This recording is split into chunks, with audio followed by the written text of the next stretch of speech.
Welcome, everyone. This is Nichel Anderson. I'm your host for my podcast show, Nichel Anderson Short Stories and Beyond. Thank you so much for joining me for this new month of the new year, 2019. In this particular month, I'm sharing the full short story of my new era, highlighting the Harlem Renaissance.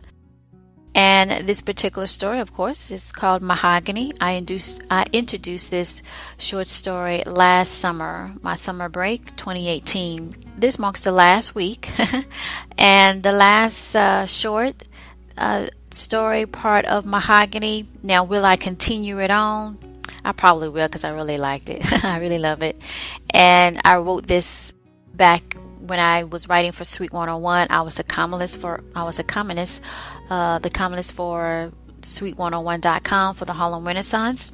So this is during the time right where the different things was going on around the country, particularly in the North, particularly in New York.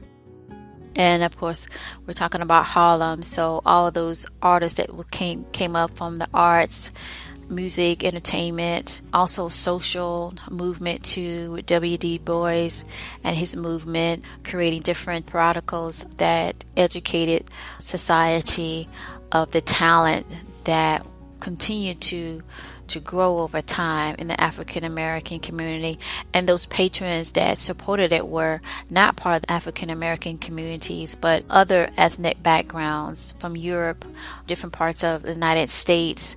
And they helped, financed it and helped the resources to be invested in these artists that otherwise didn't have the means to explore their talent and produce what we call now the Renaissance, because there was so many different aspects of creativity. So it widespread, and it just ranged from politics to the arts, into that realm, and continued on in different avenues. But this particular family focusing on in the Harlem Renaissance, and we have these characters, a family, going through the struggle of dealing with the social injustice, but also the rise of having a way out, having a way to not be separated in a society based on what someone looks like on the outside, but what they are able to do from the inside and bring forth this creativity. So we have this character, her name is Jules. We also have her family as well, dealing with the change of being included, but in a way that you still have that past of separation based on the differences of what the person looked like. But in this particular short story, I do highlight that, of course, because that's what the reality was. But mainly I'm talking and focusing on, the human relationship with one another, how we can learn from our differences and learn from the choices that we make. And that way it can inspire us to know at the end of the day, we are all humans, and we have to learn to live together in a peaceful environment, even though sometimes it could be a struggle. So anyhow, let's go ahead and get focused with this one to wrap up my focus on my Mahogany story. I hope you enjoyed it. Please share it if you if you like it. Please download my app, Nichel Anderson Short Stories and Beyond. It is on Apple. It's in the Apple Store. It is on Google Play. So, and please share it with someone. Please rate it a 5 if you like it. Come on, help me out there. And let's go ahead and get started with this short story, okay? All right, so let's begin for this week for my podcast show, Nichel Anderson Short Stories and Beyond. And this particular episode is entitled Mahogany. This will be Mahogany Bonus 6 for 2019. Opening scene. 3 days later, in Atlanta, Georgia, it was Jules. She said nothing as she walked into her assigned room of the boarding house. She felt the need, though, to clutch her handbag since leaving Harlem. She needed to claim something of her own, to refuse to accept this would be her living quarters. She clutched her handbag even more tighter as she looked around. The room had the scent of cherries and the sour smell of lemons. She saw a nearby white bedspread on the bed, filled with pink strings around the decorated white pillows. Beside the bed was a round table with a white lace tablecloth on top and a pitcher filled with lemonade, with floating cherries, with such fullness of life. She didn't feel like exploring why the two extremes were even thought of to be mixed together. There were also two matching glasses next to the pitcher of lemonade that it seemed to me that it was singing to her to pour a glass. She instead rolled her eyes in protest, for she was not to settle down and be comfortable. She then noticed the only brown rug in the middle of the room seemed to urge her to walk on it. She did, clutching her handbag, still refusing to let this room, this house, this city, to embrace her as her new home. A hand-painted picture of an unfamiliar black woman was on the opposite wall of the only window. She trailed the lines on her face as a cool breeze came in that seemed to wipe the forming tears away from her eyes. She slowly walked over to the window. She could hear someone talking with a northern accent coming from the streets. That only made her miss Harlem even more. She saw Josie carrying on a conversation with the tall black man as two others were gathering her belongings from the back of the car.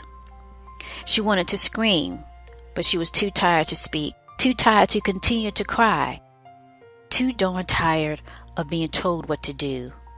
The memory of Josie calling after her to go ahead and wash up. "Go ahead, child," she remembered, when she stepped out the car and looked up at the house, and then came down to meet everybody else. "Go ahead, child. Make yourself at home," Jules remembered. She clenched her handbag, for she wanted to hit something with it. She managed to release a breath of air of frustration instead. But the need to scream continued on, begging her for freedom. She noticed the street down below as a wide dirt road separating the several similar houses like Josie's. They all had that old musty gray theme, with some providing a contrasting color to give some distant appearances amongst them. Trees were everywhere, as well as flowers blooming in their front yard. She could feel her heart race for missing the smell of Harlem even more. The nightlife experience had an aroma of sweet roses that sent a warm electric explosion through her mind and her spirit and soul, in which the aroma evaporated from her pores and returned to embrace her with the remembrance of moments of living in Harlem. She let out a hard breath, for she didn't want to leave this room, only if it was for her to go back home to Harlem. Meanwhile, back in New York City, in Mahogany, Bill Sands, as he stood in front of his closest associates. They were waiting for a response to their question. "We will rearrange our previous plans as such. Ricky, you can stay here at Mahogany, in one of the upstairs spare rooms. Larry, your wife and children can move in with me and my wife's brownstone. This should help in keeping you both in a low-profile status, at least for now. Me and Johnny, with the 3rd District Committee, will attend the conference in Chicago on the 4th of the next month, with the previous stated plans of our last meeting." They all seemed to agree, for everyone nodded their heads. "We should proceed to inform the others as soon as possible of the new plans for the proposed mission." He eyed Tony, who nodded as he quickly finished writing the meeting notes before leaving Bill Sands' office. "I think we might need to talk to Harry, who wants the conference in Chicago," Larry said. "Yes, I agreed, and we should," Bill confirmed. "Mr. Sands, Someone is downstairs, demanding to talk to you, Bobby said, looking outward in the doorway. Let Miss Sands handle. No, she is already down there, and they are still demanding for you. Bill arched his left eyebrow before looking at his associates. I will return, gentlemen, he said, before leaving the room as the committee members returned to their conversation. On the other side of town, in Harlem, in front of the Harlem Painters Institute, we find Will, Bill and Bertha's son. Will had a smile the size of New York City on his face. He couldn't believe he would be starting out in the atmosphere with so many opportunities. His love for art could be traced back since he was a child. Will gathered his remaining belongings out of Cote's car. Will left some luggage and art at his parents' home, back in Mahogany. The thoughts of an exciting year continued to dance in his head when a male voice interrupted Will's groove. Will turned around with some of his large canvas drawings in one hand and a luggage bag in the other. He saw a tall, deep brown-skinned man with matching opal eyes, who was wearing the most awesome dark blue suit. Is this yours? He asked, holding a piece of paper that had Will's drawing on it. Yes, I must have dropped it when I went up to my room a moment ago. Thanks. No problem. So you are a student here as well? Yes, I am. I'm so excited. My name is Will Sands. I'm a student also, and I'm very suit. And being in Harlem, I can't complain.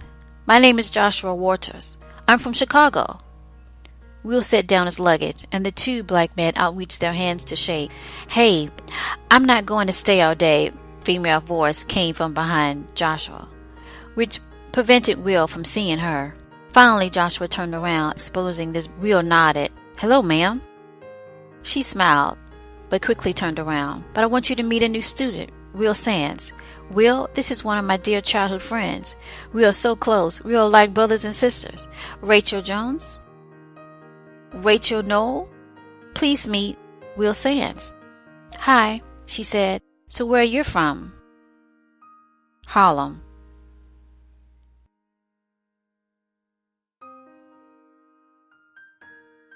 Insane.